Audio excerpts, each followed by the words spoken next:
Cloud of smoke out of your exhaust? Saab 9-3 is running rich or rough? If that sounds like your car, often the coils and injectors aren't the issue at all. It's the engine computer itself, the ECM. On 2003 to 2011 Saab 9-3s, this is a very common failure we see. The engine computer sits in a hot and harsh spot. Inside it are two main processor chips.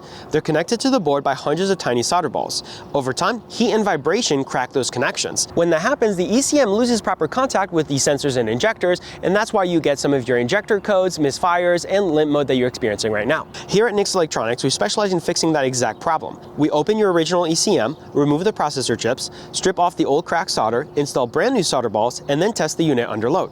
That renews the connection so your ECM can talk to the engine like it did when it was new. Instead of a 4-figure quote and programming, here at NICS Electronics Repair, we offer a flat rate repair service for $479, and it's plug and play. If your Saab 9-3 is doing this, click on the link in the description down below, send us your ECM, we'll test it, repair it, and send it back to you ready to plug in. All of our repairs come with a 1-year warranty and come with a repair guarantee, or we replace the ECM for you at no additional cost.